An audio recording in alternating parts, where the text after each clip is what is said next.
All right, let's go to Democratic State Senator from Michigan, Mallory McMorrow. She just addressed the DNC. And Congressman, you brought out a giant prop, which was a book that had the title Project 2025 in it. Give me your highlights, and how do you think it went over in the crowd?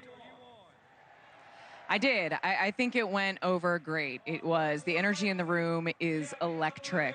And my speech was the introduction of a theme that you're going to hear throughout the convention about what Project 2025 is and what it means for regular Americans. So tonight was the introduction to that theme. All right, I've got to ask you, you are from a very important swing state, seen by many as crucial to winning the White House. You got to win Michigan. Give me your take on how Kamala Harris is faring in that state versus Donald Trump. She is doing incredibly. The energy on the ground, we have had thousands of new volunteers sign up. We have had thousands of new donors who have never donated to a campaign. And I can tell you that, especially with the partnership with Tim Walz as her vice president nominee, it's really attracting people in Michigan who just want things to be sane and normal. They've seen enough of the Donald Trump show and they're ready to move on. And tonight is all about Joe Biden, who's going to be taking the stage in a little more than an hour. This is not the convention he thought he would be attending. He thought he would be the nominee on the Democratic ticket and still thinks he should have been and would have been able to win. It's got to be a difficult night for him to be passing the torch, and the pressure's on to do it in a way that helps her, not hurts her.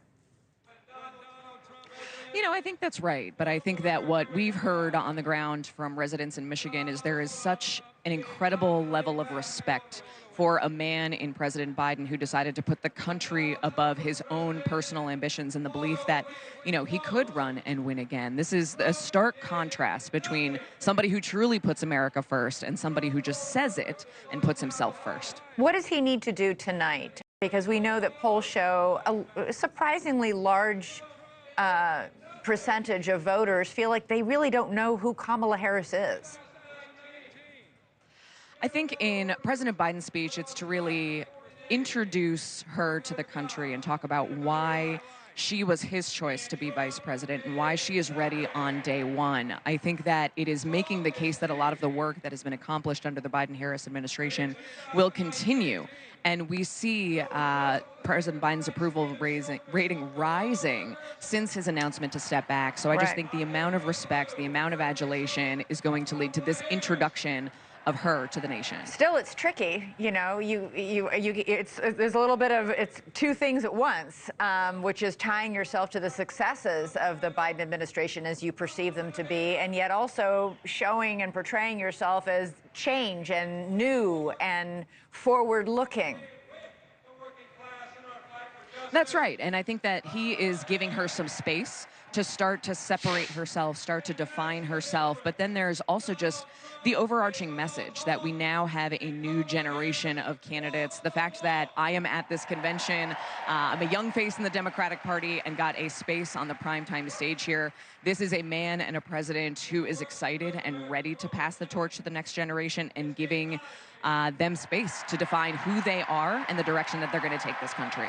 And super quick, you come from a state where unions are very important. I'm trying to see can you guys see what this guy just unveiled on his... That's Shawn Fain. Oh, Trump is his scab. That's Shawn Fain. I don't have my glasses on. He's the head of the United Auto... we have 5 unions who came out today and endorsed him, and including Shawn Fain here, who's giving what looks to be an extremely fiery speech to the crowd. How important is this?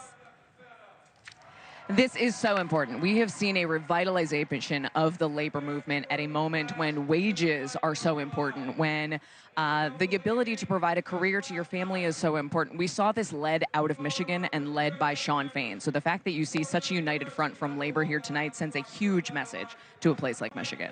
Hey, thanks for watching. Go to joinnn.com to find NewsNation on your screen. And don't forget, click the red subscribe button below to get more of NewsNation's fact-driven, unbiased coverage.